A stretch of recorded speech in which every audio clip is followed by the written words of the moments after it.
하늘에 계신 저희들의 아버지, 오늘 하나님께서 저희를 불러주셔서 이 예배 장소에 나오고 하나님의 아름다운 성품과 영광을 볼 수 있도록 축복해 주시니 감사합니다.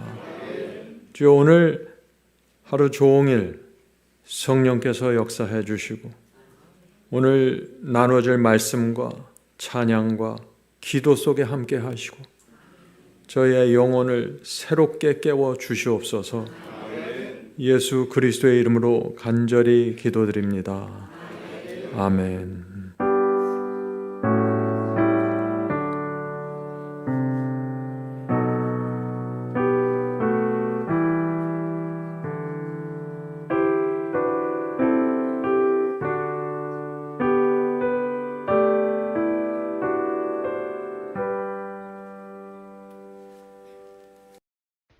다 함께 찬송으로 하나님께 영광을 드리겠습니다.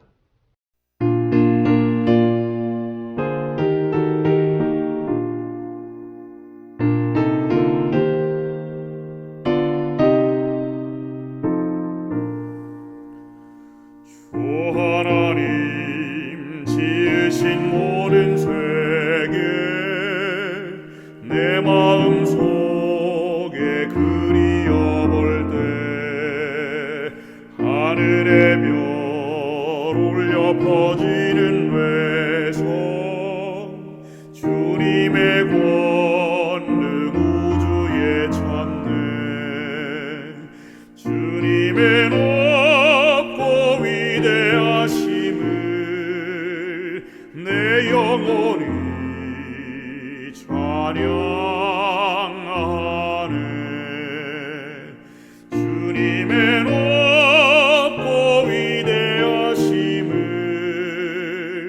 내 영혼이 찬양하네.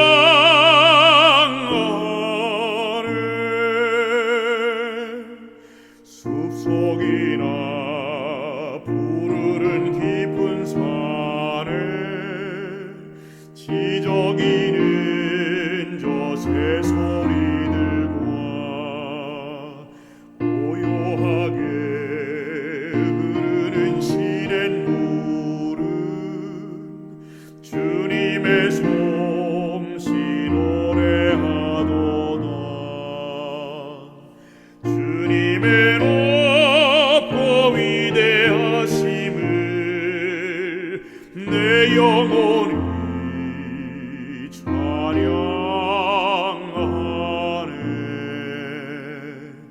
주님의 높고 위대하심을 내 영혼이 찬양하네. 내 주 예수 세상에 다시 올 때 저 천국으로 날 인도하리. 나 겸손히 엎드려 경배하며 영원히 주를 찬양하리라. 주님의 높고 위대하심을 내 영혼이 찬양하네. 주님의 높고 위대하심을 내 영혼이 찬양하네.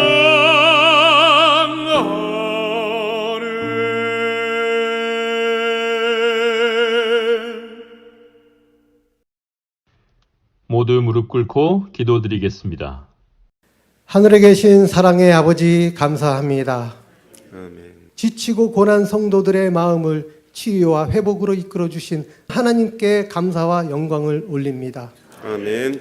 한 주간 시험과 시련의 연단 속에서도 하나님의 의의 원칙을 지키며 여자의 정결함을 지키고 돌아온 모든 성도들의 마음을 성령께서 위로하여 주시고 감동으로 인도하여 주시옵소서. 아멘. 하나님 아버지, 창조와 구원의 계획이 하늘에서 먼저 이루어진 것처럼 이제 이 땅에서도 하늘의 원칙이 새겨지고 아버지의 영광이 온 세상에 창궐하기를 간절히 바라옵고 원합니다. 하늘에 계신 아버지, 이 땅에서 일어나는 선과 악의 대쟁투 안에 놓여진 저희들이 잠시 받는 온갖 시험과 유혹에 놓여 있지만 그리스도의 십자가의 희생과 사랑을 바라보며 제 자신의 생각과 고집과 자아가 아버지께 제물로 바쳐지게 하여 주시옵소서. 아멘.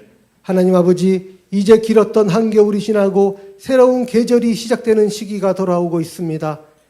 잠자던 생명체들이 주님의 부름에 반응하여 깨어나 소생하는 것처럼 잠자는 우리의 양심이 다시 살아날 수 있도록 성령께서 인도하여 주시옵소서. 아멘. 이제 준비된 종 목사님으로부터 말씀을 대언받고자 합니다. 오늘 말씀을 듣는 모든 성도들의 생각과 마음을 열어주셔서 그리스도의 성품에 참여할 수 있도록 성령께서 함께하여 주시옵소서. 아멘. 이 모든 말씀을 의와 진리와 거룩함을 입혀주신 주 예수 그리스도 이름으로 간절히 기도드립니다. 아멘. 아멘.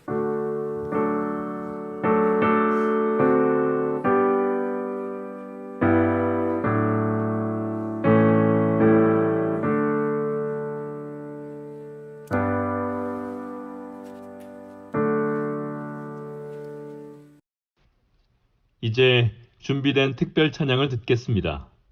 특별 찬양을 들으신 후에 목사님께서 하나님의 말씀을 대언해 주시겠습니다.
Talks with me along life's narrow way. He lives salvation to impart.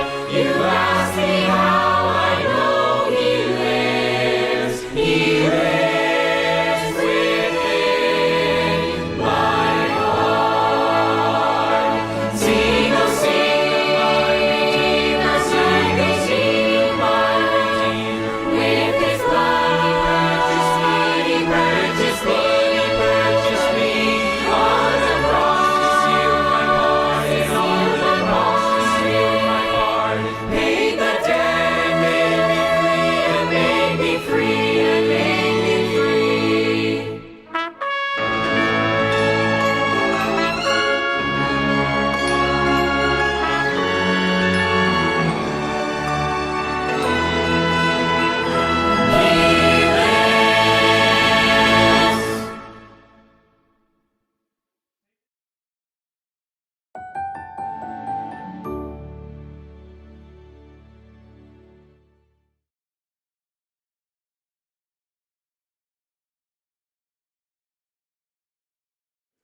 성도 여러분, 우리는 지금 예배당에 앉아 있지만은요, 우주 법정이 펼쳐지고 있는 것입니다. 우주 법정에서 우리를 지켜보고 있습니다.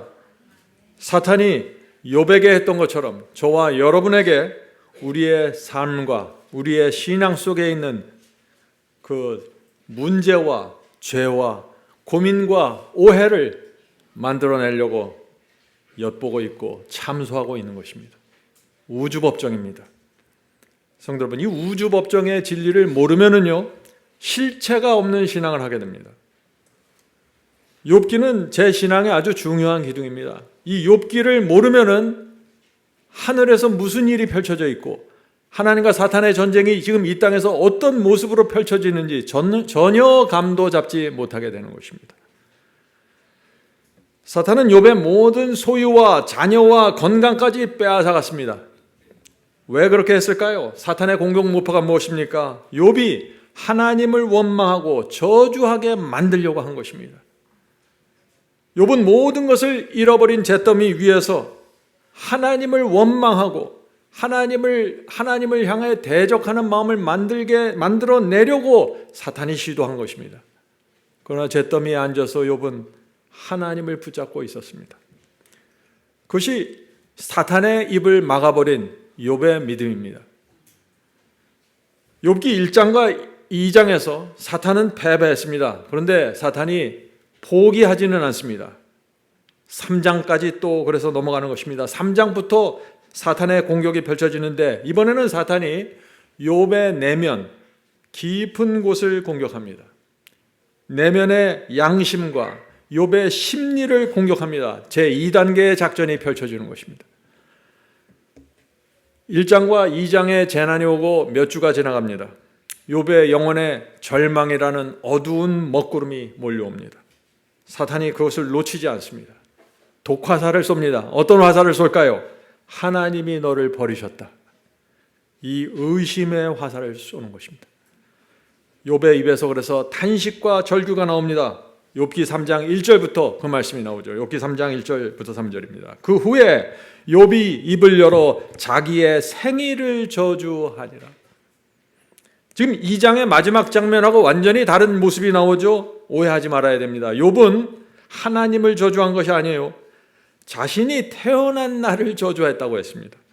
2절입니다. 욥이 말을 내어 가로되 내가 태어난 날이 멸망하였더라면 남자아이를 배웠다 하던 그 밤도 그러하였더라면. 이것은 원망이 아니라 비명입니다. 젊은 시절 저는 이런 설교를 들은 적이 있습니다. 이 욥기 3장 이후에 나오는 이 장면을 이렇게 그분이 얘기했습니다. 보십시오. 욥도 결국 하나님을 원망하지 않았습니까? 의인 욥도 무너졌는데 우리 같은 죄인이 어떻게 승리할 수 있습니까? 이것은 지옥에서 온 거짓말입니다. 욥을 전혀 이해하지 못하는 것이죠.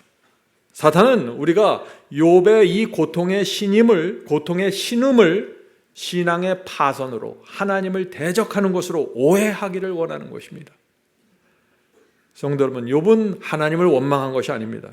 욥은 인간의 한계 상황에서 고통스러운 신임을 토해낸 것입니다. 당연하지 않아요? 어린아이가 너무 힘들 때 어머니를 향해서 절규하는 것처럼 그런 절규를 한 것입니다. 그래서 성경 주석 욥기 3장 1절과 2절에 대해서 이렇게 주석합니다. 자기의 생일을 저주하느니라, 이 말씀에 대한 주석입니다. 욥과 비슷한 말로 자기의 생일을 저주한 예레미야와 비교해보라. 예레미야서 20장을 보면요, 선지자 예레미야도 욥처럼 자신의 생일을 저주했습니다. 너무나 고통스러워서요. 성도 여러분, 생일을 저주했다는 말씀을요, 한국식으로 이해하면 안 돼요. 히브리식의 감각으로 이 말씀을 보아야 된다는 것입니다. 자, 계속해서 읽어보죠. 욥은 논리적인 말을 하고 있지 않다. 자, 욥의 문제가 뭐예요? 고통 속에서, 극심한 고통 속에서 이성적인 논리를 잃어버렸다는 것입니다. 상황이 이해되지 않기 때문에 우주 법정의 진리를 전혀 모르는 것입니다, 지금. 그래서 논리적인 말을 하고 있지 않다. 오히려 그는 고통받는 영혼에 격정적인 감정, 탄식을 쏟아내고 있다. 욥의 마음이 이해가 되십니까? 욥이 생일을 저주하며 내뱉은 탄식은 패배의 소리가 아니라 그것은 이성적인 논리가 끊어진 자리에서 나온 영혼의 신음이었다. 왜요? 이 상황이 너무나 이해가 안 되는 것입니다. 자, 질문드리죠. 욥의 신음과 절규, 그 욥기 3장 이후에 나오는 이 욥의 신음과 절규를 우리가 죄로 규정하지 말아야 할 증거가 무엇입니까? 이것을 죄로 보면 안 된다는 얘기예요. 이 질문은요, 우주 법정의 진리를 아는 사람들만 답할 수 있죠. 만일 욥이 하나님을 원망하는 죄를 범했다면 사탄이 어떻게 했을까요? 사탄이 가만히 있지 않죠. 기세 등등해서 우주 법정으로 달려가서 고소했을 것입니다. 우주의 천사들이여 하나님이여, 욥의 입에서 드디어 하나님을 향한 원망이 나왔습니다. 하나님은 욥이 의인이고 정직하고 순전하다고 선언했지만 그것이 거짓임이 드러났습니다. 이 말을 하지 않았겠어요? 그러나 욥기 전체 어디에서도 사탄은 한 번도 그런 고소를 하지 않습니다. 왜 그런 고소를 하지 않았을까요? 그것이 욥의 입에서 나온 그 감정적인 토로와 탄식이 죄가 아니라는 사실을 사탄 자신도 알았기 때문입니다. 성도 여러분, 하나님께서는 완벽한 기계 같은 사람을 원하는 것이 아니에요. 고통 속에서 비명을 지르더라도 끝까지 하나님께 달려가는 사람을 찾으시는 것입니다. 하나님께서 그런 성도들을 우주 법정의 증인으로 부르시는 것입니다. 자, 예수님의 모습을 볼까요? 질문드리죠. 예수께서 십자가에서 외친 절규는 어떤 경험입니까? 예수께서도 십자가에서 기가 막힌 말씀을 하셨어요. 마태복음 27장 46절입니다. 예수께서 크게 눌러 이르시되 엘리 엘리 라마 사막다니 하시니 이는 곧 나의 하나님 어찌하여 나를 버리셨나이까 하는 뜻이라. 성도 여러분, 예수께서도 하나님 왜 나를 버리셨나요? 어떻게 나를 버릴 수 있습니까? 이 절규를 쏟아낸 것입니다. 이것이 하나님의 원망입니까? 하나님을 향한 불신인가요? 아니라는 것입니다. 욥의 탄식과 예수님의 절규 다 같은 뿌리에서 나온 것입니다. 불신이 아니라 하나님을 느끼지 못하는 두려움의 그 절규에서 나왔다. 성도 여러분, 제가 왜 이 말씀을 자꾸 반복하는 줄 아세요?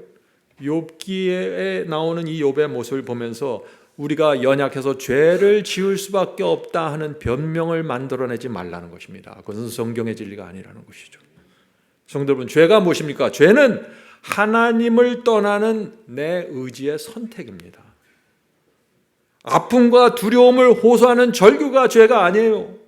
이것은 인간의 연약한 감정에서 나오는 토로입니다. 자, 질문드리죠. 중요한 질문입니다. 욥기를 공부하는 분들은 반드시 이 질문에 대한 답을 갖고 있어야죠. 욥의 고백과 탄식을 보면 정반대처럼 보이는 말씀들이 있습니다. 어떤 때는 욥이 강철 같은 믿음의 고백을 하고 어떤 때는 불신처럼 보이는 말이 나옵니다.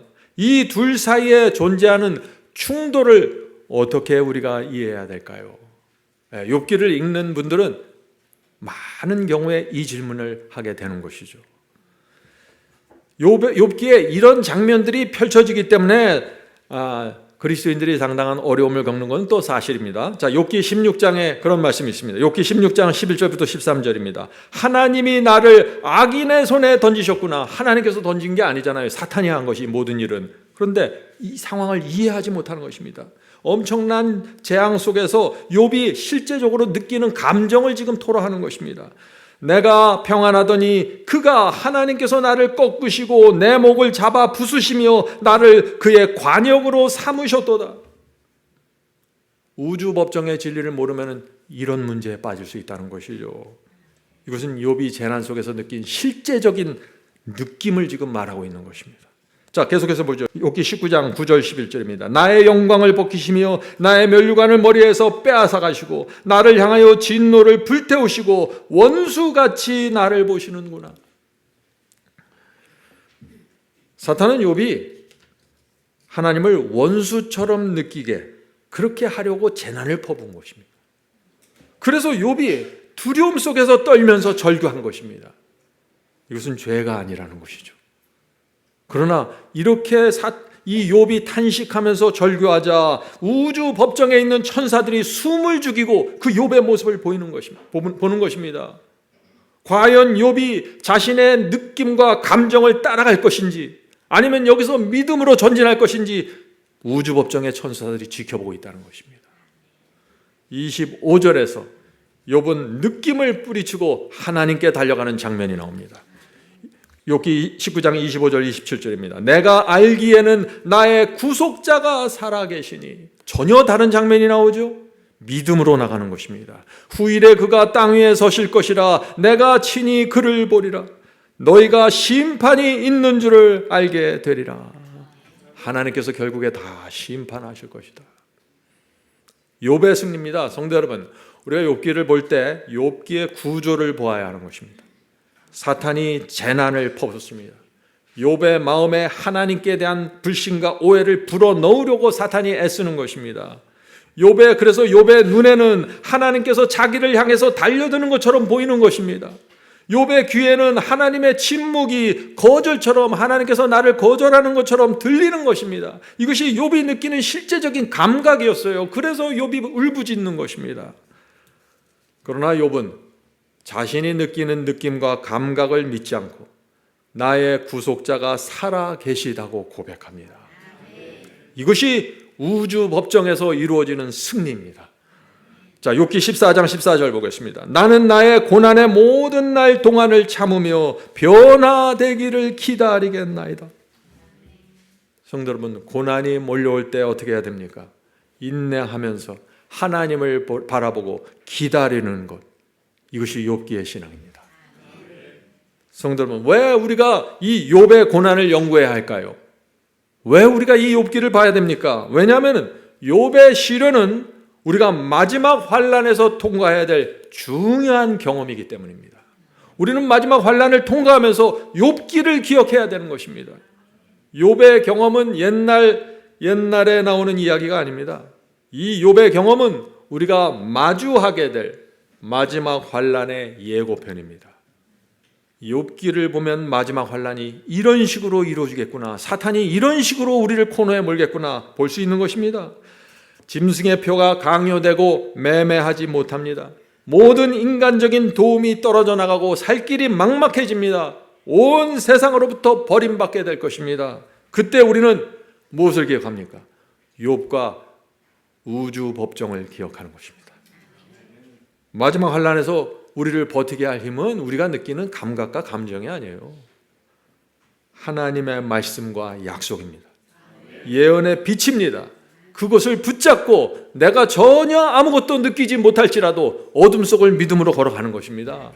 이것이 마지막 환난입니다. 성도 여러분, 잊지 마세요. 느낌과 감각은 항상 우리를 속일 수 있습니다. 그러나 하나님께서는 끝까지 우리와 함께 하십니다. 자, 질문 드리죠. 사탄은 우리를 무너뜨리기 위해서 육신적, 정신적으로 무서운 시련으로 밀어넣을 때가 있습니다. 그때 우리는 하나님께서 나를 전혀 돌아보지 않는 것처럼 느끼게 되고 외로움과 두려움을 밀려오게 됩니다. 그런 상황 속에서 우리가 어떻게 해야 됩니까? 욥의 경험입니다. 자, 욥기 13장에서 욥이 하나님을 신뢰한다고 고백합니다. 그러나 16장에 가서는 하나님께서 나를 꺾으시고 내 목을 부수신다고 느끼면서 비명을 지르는 것입니다. 욥의 이 두 가지 경험을 우리가 어떻게 보아야 될까요? 이것이 하나님께서 우주 법정에서 우리를 증인으로 부르실 때 이루어지는 일들이라는 것입니다. 치열한 영적인 난타전이 벌어지는 것입니다. 성도 여러분, 신앙을 가볍고 얄팍하게 하면요, 욥기 근처도 못 갑니다. 신앙을 진지하게 하셔야 됩니다. 사탄은 욥을 하나님과 분리시키려고 하지만 욥은 하나님의 품속으로 더 깊이 파고 들어갔습니다. 이것이 승리의 비결이에요. 당신이 나를 죽이실지라도 나는 당신을 놓지 않겠습니다. 욥은 하나님께서 자기를 죽이는 것으로 느끼는 것이에요. 그러나 나는 당신을 놓지 않겠습니다. 이것이 하나님께 대한 전적인 믿음과 신뢰입니다. 이 믿음의 고백 때문에 사탄이 내려놓게 되는 것입니다.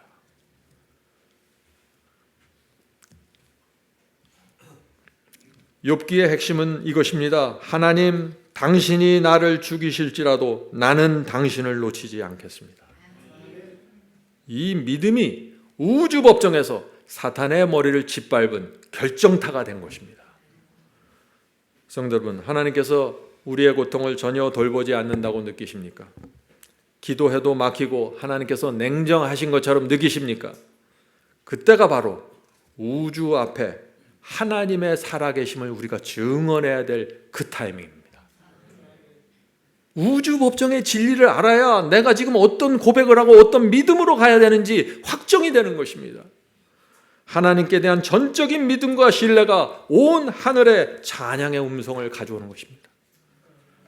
성도 여러분, 여러분의 느낌과 감각을 믿지 마십시오. 가짜입니다. 하나님의 살아계심을 계속해서 선포하면서 나가야 되는 것입니다. 자, 질문 드리죠. 욥기 1장, 2장에서 사탄은 직접 욥의 그 재산과 건강을 치는 외부적인 공격을 했어요. 그렇죠? 욥의 몸과 몸 밖에 있는 것들을 걷어가면서 공격을 했어요. 외부적인 공격입니다. 그러나 욥기 3장부터는 사탄이 욥의 세 친구들을 보내서 공격을 또 시작합니다. 여기서 이루어지는 공격이 또 중요합니다. 어떤 공격을 하는가 하는 질문이죠. 이때는 욥의 정신과 심리와 양심을 공격하는 것입니다. 하나님께 대한 신뢰를 끊어내길 원하는 것입니다. 친구들이 욥에게 말합니다. 만일 너에게 죄가 없다면 어떻게 이렇게 망할 수 있는가? 이렇게 망할 리가 없어. 네가 너한테 죄가 있기 때문에 하나님께서 너를 벌 주신 것이야. 너에게 죄가 없다면 왜 하나님께서 너를 모른 척하고 침묵하시는가? 기가 막힌 질문 아니에요? 욥이 코너에 몰린 것입니다. 사탄은 세 친구의 입술을 벌려서 욥을 정죄하고 욥의 양심을 후벼 팠습니다. 이 무기가 뭐예요? 이 세 친구의 무기가 뭡니까? 인과응보라는 낡은 신학입니다. 기복신앙을 갖고 지금 정죄하는 것입니다. 너는 죄인이기 때문에 하나님이 너를 버리셨다. 이 거짓 신앙을 통해서 이 고통과 재난의 모든 책임을 하나님께 돌려버리고 욥이 하나님을 향해서 원망하고 죄를 짓게 만드는 것이죠. 사탄의 전략입니다. 욥이 사탄의 기만과 공격에 고통을 당했습니다. 그래서 절규하고 이해하지 못하는 상황 속에서 신음한 것입니다. 그런데 그보다 더 무서운 것은 그때 하나님께서 침묵을 하신다는 것입니다. 하나님께서 달려와서 손을 잡아주지 않고 침묵을 하시는 것이에요. 질문을 드립니다. 욥기 3장에서 37장까지 하나님은 왜 그토록 긴 침묵을 지키시나요? 사탄은 온 우주 앞에서 하나님을 비웃었습니다. 어떻게 비웃었어요? 하나님, 당신이 복을 주니까 욥이 믿는 척하는 것입니다. 복을 빼앗아 보세요. 그는 당장 당신을 저주할 것입니다. 이것이 사탄의 참소였어요.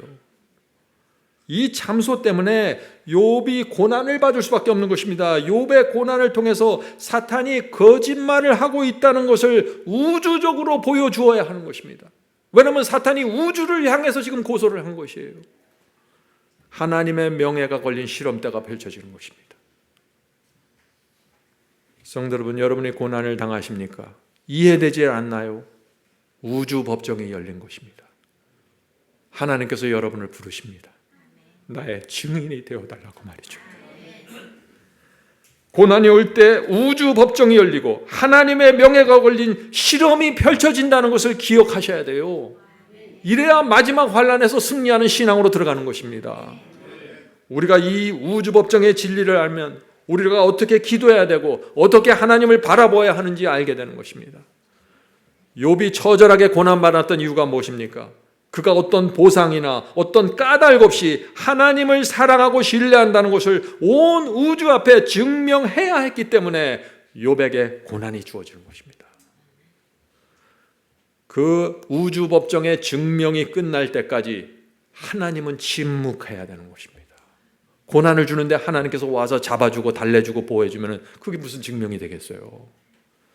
하나님께서 관심이 없어서 침묵하는 것이 아니라 욥의 신앙과 그 신앙의 동기가 하나님과의 거래가 아니라 진심과 양심이었음을 증명하는 것, 그것이 하나님의 침묵으로 나타나는 것입니다. 하나님의 마음을 이해해야 돼요.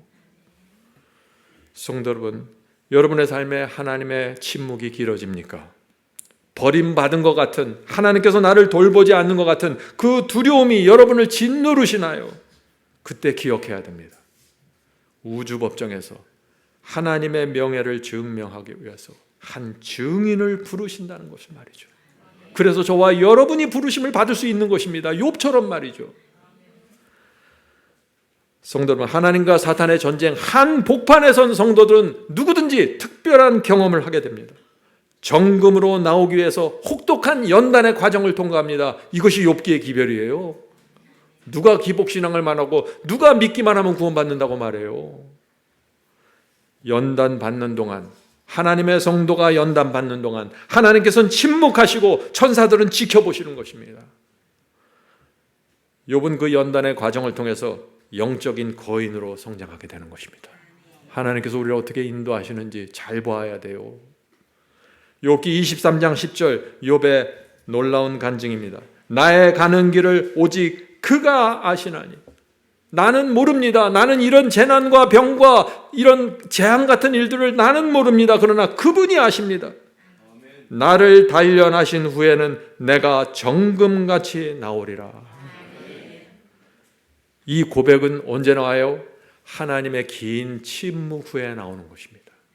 성도 여러분, 이런 신앙이 그냥 하늘에서 뚝 떨어지는 것이 아니에요. 욥은 하나님이 느껴져서 믿은 것이 아니에요. 하나님이 전혀 느껴지지 않는 암흑 속에서 그가 나를 단련시킨다고 믿은 것입니다. 하나님의 침묵을 심판이 아닌 연단으로 바라보는 것, 이것이 승리의 복음입니다. 욥을 오해와 불신으로 사탄이 태워버리려고 했어요. 그러나 욥은 하나님의 침묵 속에서 내가 이 침묵 속에서 이 재난 속에서 연단되겠습니다라고 믿음으로 나가는 것입니다. 이것이 하나님과 사탄의 전쟁, 우주 법정의 진리입니다.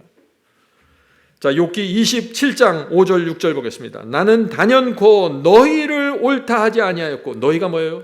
이 계속해서 괴롭히는 새 친구를 말하는 것입니다. 너희를 옳다 하지 아니하겠고 죽기 전에는 나의 순전함을 버리지 않을 것이라. 충성과 믿음을 새 친구에게 고백합니다. 내가 내 의를 굳게 잡고 놓지 아니하리니 일평생 내 마음이 나를 책망치 아니하리라. 욥은 확고했습니다. 죽기 전에는 나의 순전함을 잃어버리지 않겠다. 친구들에게 선언했어요. 욥은 하나님께서 내가 진심과 양심으로 하나님을 믿는다는 것을 아신다고 확신한 것입니다. 성도 여러분, 우리가 신앙할 때 진심과 양심이 중요합니다. 죄를 고집하지 않는 마음도 중요하지만 진심과 양심이 중요해요. 이 마음이 있어야 사탄의 공격을 꺾는 첫 번째 방어막을 갖게 되는 것이에요. 진심과 양심에서 우리의 이 진심이 없고 양심이 더럽혀져 있는 상태에서 사탄의 공격을 받으면 어떻게 돼요? 무너져 버리는 것이에요. 확신을 하지 못하고 말이죠.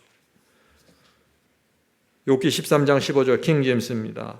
그가 나를 죽이실지라도 나는 그를 신뢰하리라. 이 말씀은 너무나 소중한 말씀 아닙니까? 이 말씀은 오늘날 세상에 펼쳐져 있는 이 변덕스러운 신앙과 엎치락뒤치락하는 신앙에 대한 사형 선고입니다. 상황이 어떻게든지 하나님께서 나를 죽여보십시오. 난 여전히 하나님을 신뢰하겠습니다. 사탄은 욥에 속삭였습니다. 이유와 상황이 맞아야 하나님을 믿을 수 있다. 네가 이해해야만 믿을 수 있는 거 아니야. 이렇게 속삭였어요. 그러나 욥은 이유와 상황이 이해되지 않을지라도, 심지어 하나님께서 나를 죽이려고 달려들지라도 나는 하나님을 믿습니다. 난 그분의 자비와 선하심을 믿습니다. 이것이 14만 4천의 믿음입니다. 하나님께서 짐승의 표 환난 속에서 나를 죽이는 것처럼 보일지라도 도무지 아무런 도움이 없고 전혀 모든 사람이 나를 등져도 나는 하나님을 신뢰하겠다. 이 믿음의 고백 앞에 사탄이 패배하는 것입니다. 세 친구의 공격은 욥기 31장으로 끝납니다.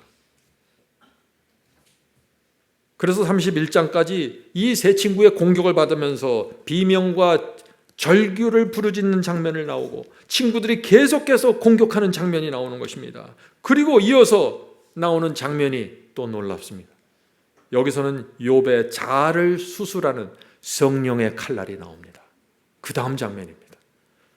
세 친구의 가혹한 정죄와 기만이 그쳤을 때 한 청년이 나타나는데 그 청년이 뭐예요? 젊은 청년의 이름 엘리후입니다. 엘리후는 세 친구의 엘리후가 나타나서 그 욥을 괴롭혔던 그 세 친구의 기복 신앙적인 신학을 꾸짖습니다. 그리고 동시에 욥이 빠져있던 영적인 함정을 또 가르쳐 줍니다. 중요한 장면입니다. 욥이 이 나이 어린 청년으로부터 책망을 받고 권면을 받습니다. 욥이 여기서 겸손하게 그 청년의 권면을 받아들일까요? 여기서 또 욥의 진면목이 다시 나타나는 것입니다. 자, 욥기 32장 1절 2절입니다. 엘리후가 욥에게 이렇게 말합니다. 욥이 스스로 의롭게 여김으로 엘리후가 분노를 바라니. 엘리후 이 젊은 청년이 욥을 향해서 분노를 지금 얘기하는 것이에요. 분노하면서 말합니다. 분노를 말하니 그가 욥에게 노를 바람은 욥이 하나님보다 자기가 의롭다 하며. 이게 도대체 무슨 얘기예요? 엘리후가 왜 분노했습니까? 욥이 잘못 나쁜 짓을 해서 분노했어요? 그건 아니에요. 욥은 순전한 사람이었어요. 욥의 문제는 이것입니다. 세 친구가 계속해서 공격하면서 욥이 치열하게 답변하는 동안 욥은 자신도 모르게 나의 결백함이라는 성벽암에 숨어버렸어요. 무슨 뜻인가? 사람들의 공격을 받을 때 우리가 어쩔 수 없이 우리의 결백함을 말해야 되지만 포커스가 뭐예요? 초점이 뭡니까? 하나님의 명예를 들어 올리는 것입니다. 하나님의 명예를 들어 올리는 일 없이 내 결백함과 내 의로움에 고집하는 것은 그것은 잘못됐다. 포커스가 잘못됐다. 우주 법정에서 그건 초점을 잃어버린 것이다. 엘리후가 그것을 말하는 것이에요. 욥기 33장 12절 엘리후가 이렇게 말합니다. 내가 네게 욥에게 대답하리니 하나님은 사람보다 크심이니라. 이것이 엘리후의 권면입니다. 이렇게 이 말씀을 하는 것이에요. 욥이시여, 당신의 양심이 깨끗한 것은 사실입니다. 하지만 당신의 깨끗한 양심이 하나님의 거룩함보다 높을 수는 없습니다. 당신은 자신의 억울함을 증명하려고 애쓰다가 온 우주가 지켜보고 있는 하나님의 명예를 잊어버렸습니다. 자신에게 집중하지 말고 하나님께 집중하십시오. 이것이 엘리후의 기별이에요. 성도 여러분, 우리도 고난 중에 욥처럼 행동할 때가 있습니까? 그렇습니다. 사람들의 공격과 비난을 받을 때 우리도 욥의 실수를 할 수 있는 것입니다. 내 결백을 주장하고 내 입장을 방어하다가 하늘에서 우주 법정이 열렸다는 그 사실, 하나님의 큰 계획을 내가 놓쳐버리는 것입니다. 우선순위가 바뀌어버리는 것입니다. 성도 여러분, 우리 주변에서 엘리후의 음성이 들려올 때 귀를 기울여야 합니다. 엘리후가 누굽니까? 어떤 땐 내 아내고, 어떤 땐 내 남편이고, 어떤 땐 나보다 어린 교우들입니다. 그들이 내게 와서 정신 차리라, 우선순위가 바뀌었다. 당신은 의롭게 살려고 하지만 하나님의 명예가 놓쳐진 상태다. 엘리후의 음성이 들려올 때 우리는 자아를 수술하는 성령의 칼을 받아야 되는 것입니다. 엘리후 앞에 욥은 자기 방어의 정신을 내려놓게 되었습니다. 성도 여러분, 우리가 지금 무엇을 봅니까? 욥이 어떤 과정을 통해서 연단하고 어떤 과정을 통해서 장성한 그리스도인으로 성장하는지 그 모습을 우리가 보는 것입니다. 이 세 친구와 욥이 논쟁할 때는요, 매번 반론을 펼쳤어요. 세 친구가 말하면 대답을 했습니다. 자신을 그때마다 변호했어요. 그러던 욥이 엘리후의 권면 앞에서 자기 방어를 다 내려놓고 성령의 칼 앞에 무릎 꿇게 됩니다. 이 경험이 필요한 것입니다. 왜요? 욥이 이 경험을 한 후에 하나님께서 나타나십니다. 하나님께서 아무 때나 나타나시는 것이 아니에요. 폭풍 속에서 하나님의 장엄한 음성이 들려오기 시작합니다. 성도 여러분, 이것은 굉장히 중요한 영적인 원리입니다. 우리 스스로를 보호하고 변명하는 동안 하나님의 음성은 들려오지 않습니다. 내 억울함보다 하나님의 명예가 더 중요하게 될 때, 나에 대한 방어와 보호를 내가 내려놓고 하나님의 명예를 들어 올릴 때, 우주 법정의 재판장이신 하나님께서 오셔서 입을 여셔서 세미한 음성으로 가르치신다는 것입니다.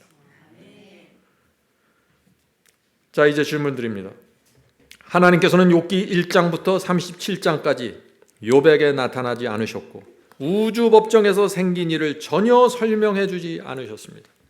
욥기 38장에서 욥이 그토록 갈망했던 하나님의 설명이 시작되는데 설명이 70여 개의 질문으로 주어집니다. 왜 질문을 하셨을까요? 하나님께서 드디어 나타나셨는데 설명을 안 하고 계속 질문만 해요. 70여 개 이상을 말이죠.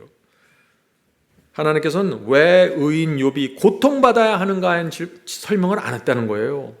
질문만 했다는 것이에요. 어떤 질문인가?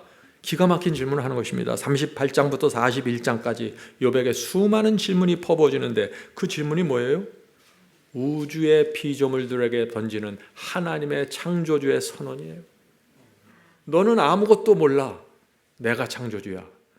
이것을 70번 이상 반복하는 거예요. 욥기 38장 4절입니다. 내가 땅에 기초를 놓을 때 네가 어디 있었느냐? 네가 깨달았거든 말할지어다. 내가 지구를 만들었을 때 너 거기 있었어? 너는 아무것도 모르잖아. 피조물 너는 우주의 이치를 전혀 몰라. 왜 재난이 왔는지, 왜 새 친구가 왔는지, 왜 엘리후가 저렇게 말하는지 너는 아무것도 모르는데 아는 척하지 마라. 욥기 38장 8절입니다. 바닷물이 태에서 나옴 같이 넘쳐 흐를 때 문으로 그것을 막은 자가 누구냐? 내가 태초에 지구를 창조할 때 이 바닷물의 경계선 내가 정했어. 물물이 들어올 때 어디까지 밀려 들어온다 내가 정했어. 우주에서 내 결정을 막은 자가 아무도 없어. 넌 아무것도 몰라. 그냥 나를 믿고 따라와. 욥기 38장 31절 세 번역으로 읽겠습니다. 내가 별무리를 한데 묶을 수 있느냐? 욥 너 저 하늘의 별을 하나로 모아서 은하계를 만들 수 있어? 그 질문하는 거예요. 내가 별무리를 한데 묶을 수 있느냐? 오리온 성자의 사슬을 풀어 제각기 흩어지게 할 수 있느냐? 성도분, 하나님께서 지금 욥에게 무슨 질문을 합니까? 저와 여러분에게 무슨 질문을 합니까? 지금 우주를 창조한 나를 너희 피조물이 어찌 알겠느냐? 욥아, 천사들아, 사탄과 악령들아, 너희는 피조물 뿐이다. 나는 창조주이다. 너희는 나의 능력과 지혜를 결코 헤아릴 수 없다. 욥이 드디어 깨닫습니다. 지구를 붙들고 계신 전능하신 손이 내 인생을 한치의 오차도 없이 붙들고 계시는구나. 성도 여러분, 그래서 하나님을 무조건 믿고 신뢰하는 것 외에는 길이 없는 것입니다. 하나님께 대한 믿음과 신뢰에서 단 한 발자국이라도 벗어나면 뭐가요? 사탄이 와서 의심과 불만과 불평과 원망과 불신의 암흑을 뿌려버리는 것입니다. 그것이 사탄의 고소와 속임수에 걸려드는 것입니다. 욥의 문제가 무엇입니까? 자신의 의로움에 갇혀서 자기의 잣대로 하나님을 판단하려고 한 것입니다. 나는 죄가 없는데, 나는 내가 의롭게 살았는데 왜 하나님께서 나에게 이런 재난을 주시는가? 이상하다. 나는 진심이 없고 나는 양심이 순결한데 하나님께서 왜 나에게 고난과 시련을 허락하시는가? 성도 여러분, 욥의 문제가 무엇입니까? 이제 보이시죠? 욥은 억울함의 틀에 갇혔습니다. 우주를 붙잡고 계신 하나님의 그 창조주 하나님을 보지 못했어요. 자신의 그 얄팍한 신학으로 하나님을 재단하려고 한 것입니다. 좁쌀 같은 인간의 이성으로 하나님을 우리가 다 이해할 수 없어요. 이해되지 않을 때는 어떻게 해야 됩니까? 이해하려고 하지 말고 예배와 믿음을 선택해야 되는 것입니다. 이해되질 않는다고요? 하나님이 예배 드리세요. 믿으세요. 이것이 승리입니다. 이것이 사탄이 감당하지 못하는 믿음입니다. 성도 여러분, 우리 부모들이 1살 아기에게 상황을 일일이 설명해 주나요? 내가 왜 이 우유를 먹이고 내가 왜 이 식품을 주는지 우리가 1살 아이에게 어떻게 설명해 줘요? 하나님도 마찬가지입니다. 우주 법정에서 일어나는 그 상황을 일일이 알려줄 수 없어요. IQ 200도 안 되는 피조물에게 뭘 설명해 주겠어요? 사탄의 교활한 기만을 하나님께서 일일이 여러분을 붙잡고 설명해 줄 수 없다는 것이에요. 그래서 우리는 하나님의 사랑과 선하심을 전적으로 신뢰하면서 사탄을 물리쳐야 되는 것입니다. 성도 여러분, 하나님께서 가리우신 것을 파헤치려고 애쓰지 마세요. 그것처럼 무모한 것은 없는 것입니다. 그런 사람은 하나님을 섬기는 것이 아니라 자기를 섬기는 것입니다. 성경이 명백하게 선언한 진리 안에서 만족하세요. 내가 이해하지 못하는 진리 밖으로 뛰어나가서 그런 것들을 자꾸 의심하고 들여다보면서 자기 생각으로 판단하려고 하지 마세요. 그것처럼 무모한 것은 없는 것이에요. 욥은 창조주 하나님께 완전히 굴복했습니다. 그래서 더 이상 욥의 입에서, 욥의 생각에서 이런 생각이나 말이 나오지 않는 것입니다.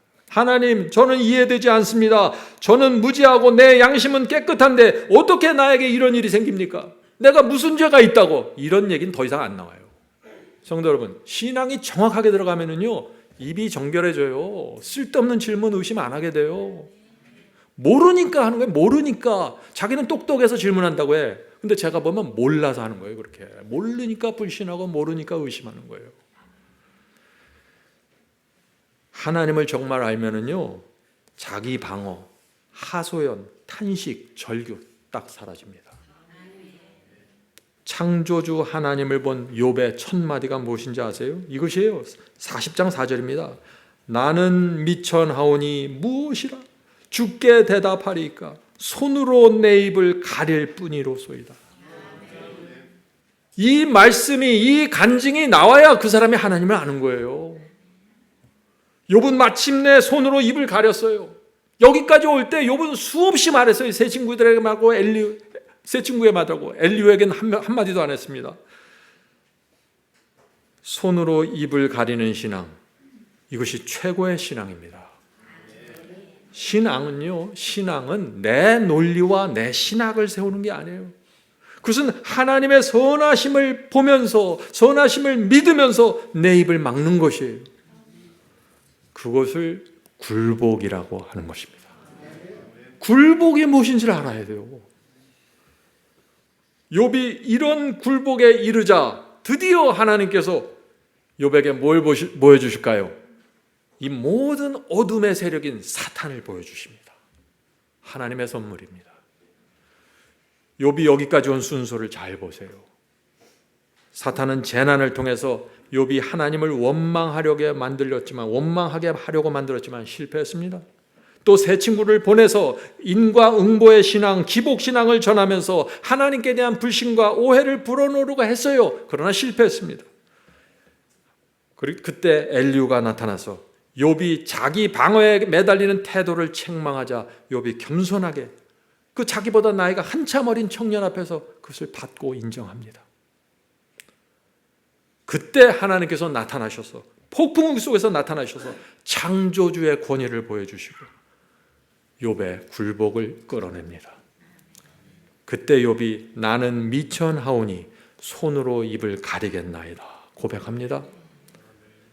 욥이 여기까지 오자 욥에게 드디어 하나님께서 이 수많은 고난을 가져다 준 장본인 사탄의 모습을 드러내는 것입니다. 성도 여러분, 한 번에 다 하는 거 아니에요. 계속해서 한 길을 가셔야 됩니다.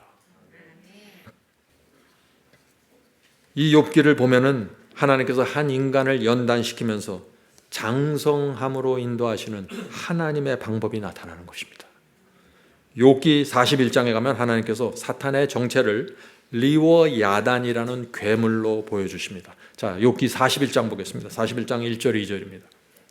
내가 능히 낚시로 악어를 낚을 수 있겠느냐. 자, 여기서 한국어 성경에는 악어라고 번역됐는데 히브리어로 리워야단이라고 합니다. 괴물이에요. 리워야단을 낚을 수 있겠느냐. 노끈으로 그 혀를 맬 수 있겠느냐. 줄로 그 코를 꿰 수 있겠느냐. 갈고리로 그 아가미를 꿰 수 있겠느냐. 무슨 뜻이에요? 지금 하나님께서 욥에게 말씀하시는 것이에요. 욥, 너는 리워야단, 이 리워야단 괴물 사탄을 너는 낚시로 잡을 수도 없고 코를 꿰 수도 없고 건드릴 수도 없어. 이 괴물은 네가 상대할 수 있는 존재가 아니야. 이 말씀을 하시는 것이에요. 이 이사야서도 리워야단이 나옵니다. 이사야서의 리워야단의 정체를 이사야서는 뱀과 용으로 나타냅니다. 자, 이사야서 27장 1절입니다.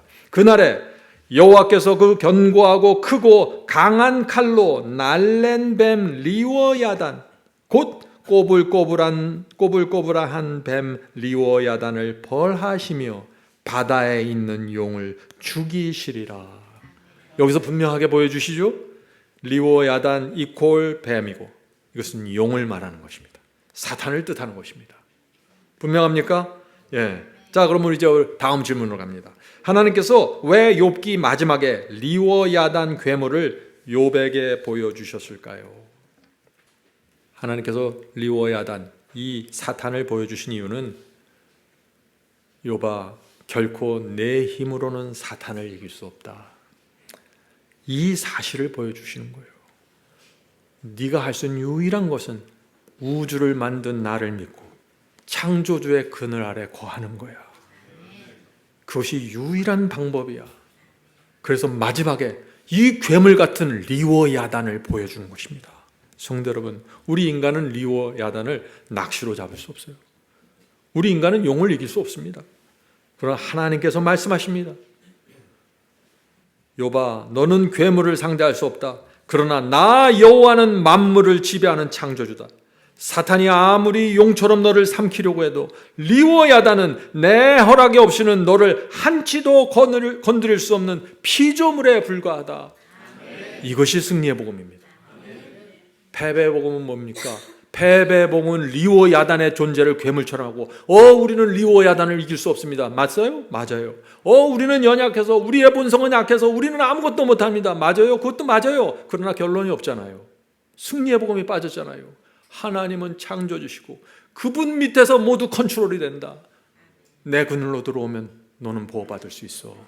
마지막 결론을 놓친 것입니다.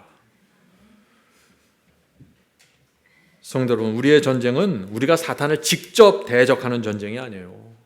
우리는 창조주 하나님의 품으로 파고들어야 되는 것입니다. 우리는 계속해서 하나님께서 계신 성소로 들어가야 되는 것입니다. 하나님께서 크고 강하신 칼을 빼드는 순간 괴물 리워야단은 한순간에 무너지니까요. 성도 여러분, 잊지 마세요. 사탄이 우리를 괴롭힐 수는 있는데 하나님께서 허락하신 선 안에서 공격합니다. 이 욥기에 분명히 나타났죠. 욥이 그냥 우리에게 못 와요. 하나님께서 허락을 받아서 와는 것입니다. 어디까지 건드려라, 무엇까지 건드려, 이렇게 허락을 받고 오는 것이에요. 그래서 사탄이 허락을 받고 오기 때문에 우리가 재난이 오고 무슨 일이 생길지라도 우리 마음에 평안이 있는 것입니다. 하나님께서 여기까지 허락해 주셨구나. 나는 그분의 지혜와 그분의 능력을 신뢰합니다. 이것이 승리입니다. 시편 74장 14절, 리워야단의 머리를 부수시고, 한마디로 이것입니다. 우리는 연약합니다. 그러나 하나님께서 리워야단의 머리를 부수시는 분이라는 것입니다. 욥이 드디어 이것을 깨닫는 것입니다. 자신을 괴롭힌 존재는 리워야단이었고 이 괴물을 다스리는 분은 하나님이셨음을 아는 것입니다. 거기서 욥이 모든 억울함이 씻겨지는 것입니다. 하나님께서 허락하셔서 재난이 없고 하나님께서 허락하셔서 자녀들이 죽었고 내가 병이 들었고 괜찮습니다. 하나님께서 허락하셨으니까요. 이제 욥의 마지막 장으로 갑니다. 욥기 마지막 장. 드디어 욥은 하나님께서 원하시는 그 신앙으로 들어갑니다. 우리도 그 신앙으로 가는 것입니다. 욥기 42장 2절부터 6절입니다. 주께서는 무소불능하시며 무슨 경영이든지 못 이루실 것이 없는 줄 아오니. 이 말씀, 이 고백을 듣기 위해서 하나님께서 침묵하면서 욥을 여기까지 끌고 온 것입니다. 욥의 눈이 열렸습니다. 하나님께서 모든 것을 아십니다. 하나님께서는 전지전능하십니다. 성도 여러분, 우리가 하나님을 이렇게 보면은요, 그것이 최고의 신앙이에요. 자, 3절 보죠. 무지한 말로 이치를 가리우는 자가 누구니까? 내가 스스로 깨달을 수 없는 일을 말하였고 스스로 알 수 없고 헤아리기 어려운 일들을 말하였나이다. 욥이 드디어 알은 것입니다. 내가 쓸데없는 말들 너무 많이 했구나. 하나님, 나는 아무것도 모릅니다. 내가 그동안 알지 못하는 것을 너무나 많이 말했고 무지한테 아는 척하면서 살았습니다. 주여 용서해 주시옵소서. 4절입니다. 내가 말하겠사오니 주여 들으시고 내가 주께 묻겠사오니 주여 내게 알게 하옵소서. 내가 주께 대하여 귀로만 듣기는 하였사더니 지금까지 내가 주님에 대해서 귀로 들어왔는데 이제는 눈으로 주를 배움나이다. 오랜 세월 동안 욥이 하나님을 섬겼습니다. 그런데 이런저런 사람들로부터, 조상들로부터 이상한 신학을 받은 것입니다. 그래서 눈이 가려졌고 마음에 수많은 질문과 오해가 생길 수밖에 없었어요. 사탄이 건드릴 때마다, 고난을 줄 때마다 좌절과 신음하면서 고통을 당할 수밖에 없었어요. 올바른 진리를 꿰뚫었다면, 우주법정의 진리를 꿰뚫고 있었다면 욥이 이런 문제가 없었을 텐데 말이죠. 그러나 이제 귀가 열리고 눈을 뜨게 되었다 하는 것입니다. 무엇을 통해서 눈을 떠요? 욥기를 통해서, 우주법정의 진리를 통해서 귀가 열리고 눈을 떼어지는 것입니다. 창조주 하나님의 영광과 위대하심을 보게 되는 것입니다. 그래서 욥은 하나님을 자기의 그 쪼잔한 신학의 틀 아래 가두어두려고 했던 무지와 방자함을 회개하는 것입니다. 42장 6절입니다. 욥기 42장 6절. 그러므로 내가 스스로 하나고 티끌과 재 가운데서 회개하나이다. 욥이 무슨 악한 죄가 있어서 회개하는 것이 아니에요. 이 회개는 전혀 다른 회개예요. 욥은 자신이 벌레 같은 피조물인데 그동안 너무나 오랜 세월 동안 이 창조주 하나님 앞에서 내가 너무 방자하게 생각하고 말하고 살아왔구나. 주여 죄송합니다. 입을 닫겠습니다. 이 회개를 하는 것입니다. 제가 참 좋아하는 말씀 하나 읽어드립니다. 471페이지입니다. 갈바리 십자가의 그늘 밑을 걸어가는 사람들은 죄에서 해방되었다고 자고하거나 교만해질 수 없다. 내가 죄에서 해방되었고 내가 죄를 버렸다고 자고할 수 없고 교만해질 수 없다는 것입니다. 그들은 하나님의 아들의 심장이 찢어지게 한 고민의 원인이 자신들의 죄였다는 것을 느끼고 그런 생각이 저들을 스스로 겸비하게 할 것이다. 이제 중요한 말씀이 이어집니다. 그리스도와 가장 가까이 생애하는 사람들은 중요한 말씀이죠. 그리스도와 가장 가까이 가서 생애하는 사람들에게 어떤 모습이 나타나는지, 그리스도와 가장 가까이 생애하는 사람들은 인간의 죄악과 약점을 가장 분명히 깨닫고 그들의 유일한 희망이 구주의 공로에 있다는 것을 알게 된다. 구주의 공로에 있다는 것을 알게 된다. 하나님의 능력과 그분의 은혜와 파워와 그분의 힘에 모든 것이 걸려 있다는 것을 알게 된다는 것입니다. 성도 여러분, 내 승리와 내가 죄가 없다는 사실을 주장합니까? 아직 주님께 가까이 가지 않은 것입니다. 우리의 유일한 희망은 창조주 하나님의 파워이고 그분의 은혜와 공로입니다. 그래서 우리가 날마다 번제단에 가야 되는 것입니다. 어린 양의 죽음을 보아야 하고 거기서 하나님의 영광을 보아야 하는 것입니다. 그래야 욥처럼 무릎 꿇고 굴복하면서 회개하는 것입니다. 하나님께서 마지막까지 욥에게 고난의 이유에 대해서 설명해 주지 않습니다. 42장 마지막 절이 끝날 때까지 하나님께서 설명을 안 하세요. 그러나 욥은 그 마음속에 놀라운 확신을 갖게 됩니다. 어떤 확신인가요? 하나님께서 나에게 설명해 주실 필요도 없다. 나는 하나님께서 리워야단 사탄을 지배하신다는 사실을 내가 믿는다. 성도 여러분, 하나님을 알면요, 고통의 의미를 알 필요가 없어요. 하나님을 알면 모든 질문이 사라집니다. 하나님께 대한 무조건적인 신뢰가 완전한 자유와 평강으로 우리를 인도하시는 것입니다. 자, 이제 마지막 질문인가요? 예, 마지막 질문들이죠.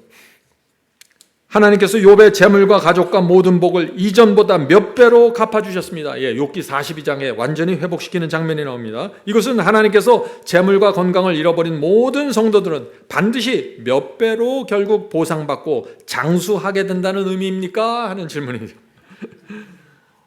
물론 아니죠. 욥의 회복은 물질과 건강이 의인에게는 결국 반드시 물질과 건강이 회복된다는 보증수표가 아니에요.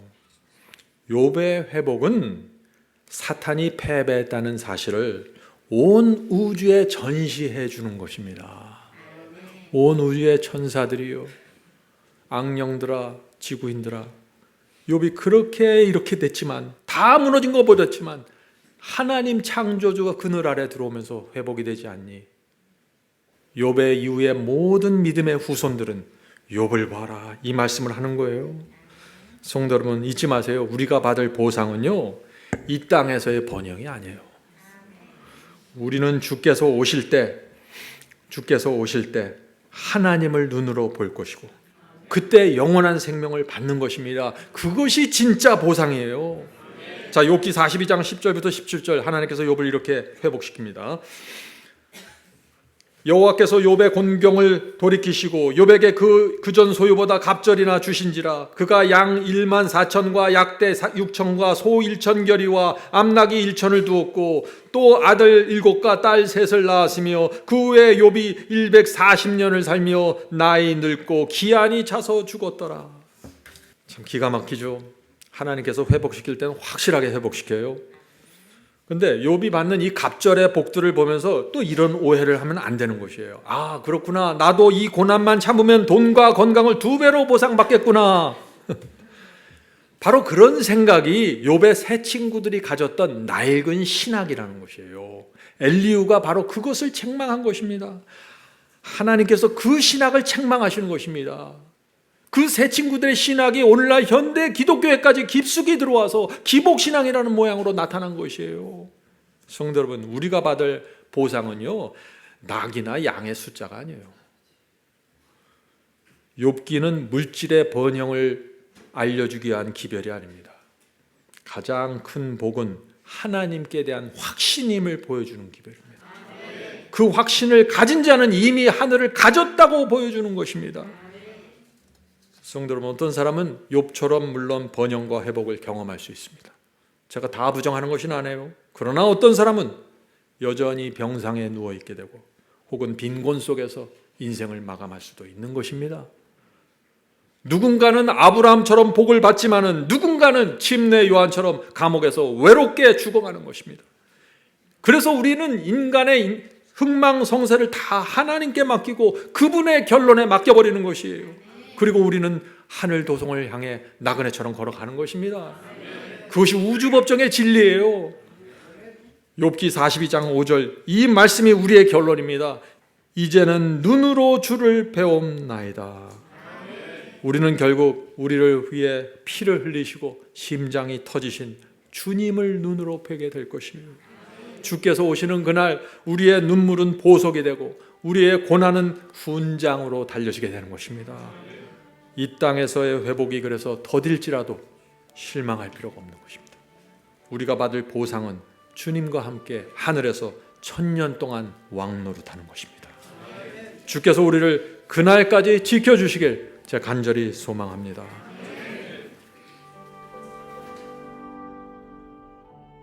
하늘에 계신 아버지, 우주 법정의 진리가 저희의 심령 속에 기둥처럼 박히게 축복해 주시옵소서. 신음하는 욥의 고통이 우리의 모습임을 보았습니다. 하나님을 몰랐습니다. 그래서 고통당하고 그래서 슬펐던 것입니다. 하나님의 침묵이 길어지면서 사탄의 속삭임이 들어온다는 사실을 우리가 무지해서 몰랐습니다. 하나님을 오해하고 원망했던 그 많은 세월을 주여 용서해 주시옵소서. 이 시간에 성령의 칼로 수술받기 원합니다. 더 이상 이런저런 잡다한 신학에 휘말리지 않고 창조주 하나님을 바라보게 해 주시옵소서. 나의 의로움과 내 억울함에 붙잡히지 않고 나를 증명하라고 애쓰지 말고 나에 대한 방어를 다 내려놓고 하나님께 모든 것을 맡기게 축복해 주시옵소서. 성령 앞에 자아를 굴복시키고 나는 미천하오니 손으로 입을 가리겠나이다. 이 고백으로 저희가 남은 생에 살 수 있도록 인도해 주시옵소서. 다시는 리워야단의 위협 앞에 떨지 않겠습니다. 사탄의 머리를 부수는 하나님의 전능하심을 붙잡겠습니다. 나를 죽이실지라도 주를 끝까지 신뢰하겠다는 믿음을 저희 심장에 새겨주시옵소서. 십자의 공로와 십자가의 은혜를 끝까지 붙잡고 가겠습니다. 주께서 오시는 그날 저희의 모든 고난과 눈물이 보석이 되고 훈장이 되는 그 보상을 바라보면서 이 땅에서 나그네로 살아가겠습니다. 어떤 보상과 소나 양 같은 것들을 기다리지 않고 하나님 보며 살겠습니다. 하나님 한 분으로 만족하겠습니다.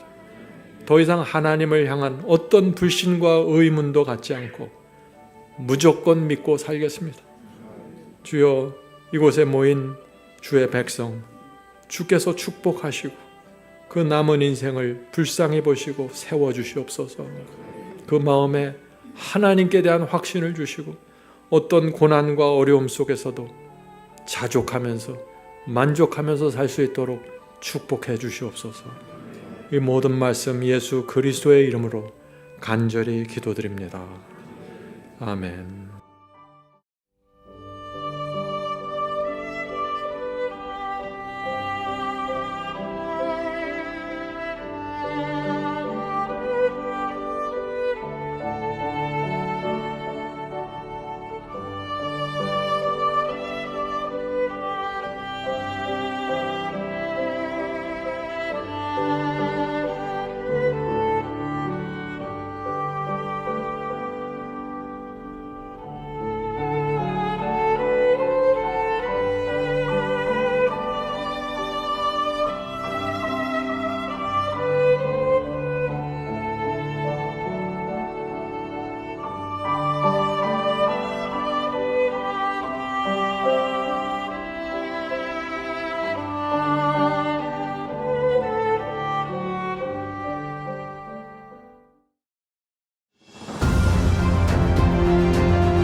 안녕하십니까. 온라인 성경 공부방을 소개합니다. 온라인 성경 공부방 바이블 칼리지는 한번 시작하면 다음 강의가 기다려지는 아주 매력있는 성경 연구 과정입니다.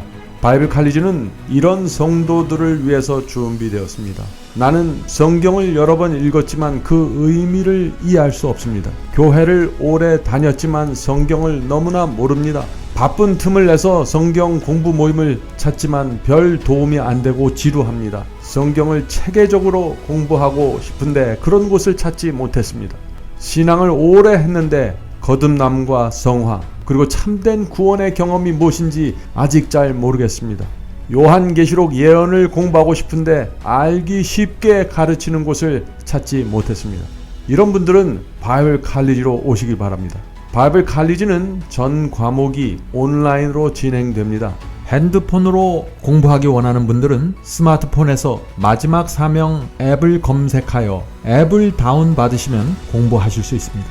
오늘부터 공부하실 수 있습니다. 바이블 칼리지의 공부는 2단계만 거치면 곧바로 시작할 수 있습니다. 첫째, 본 영상의 댓글 상단에 있는 바이블 칼리지 링크를 클릭하면 등록 페이지가 나옵니다. 자, 둘째, 그 등록 페이지로 가시면은 거기서 아이디와 비밀번호를 정하시고 그 하단에 있는 등록하기를 클릭하면 곧바로 공부를 시작할 수 있습니다. 오늘 공부를 시작할 수 있습니다.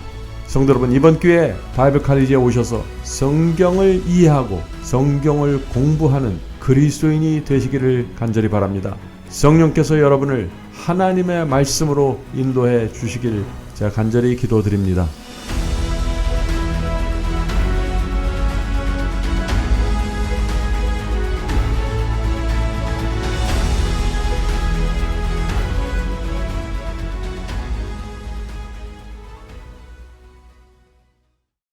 성도 여러분, 마지막 사명에서는 아침 예배 채널을 유튜브에서 별도로 운영하고 있습니다. 아침 예배 채널에서는 매일 새벽 4시에 예배 영상이 올려지고 있으며 특별히 아침 9시에 예배가 진행됩니다. 아침 9시 예배가 아침 예배 채널의 독특한 특징입니다. 원하시는 분들은 유튜브에서 아침 예배 채널을 별도로 구독 신청하여 주시면 저희와 함께 아침마다 예배 드릴 수 있습니다. 매일 아침마다 하나님의 말씀으로 저희 모두가 주 앞에 나와 예배 드리는 신앙으로 함께 나가게 되길 간절히 바랍니다. 감사합니다.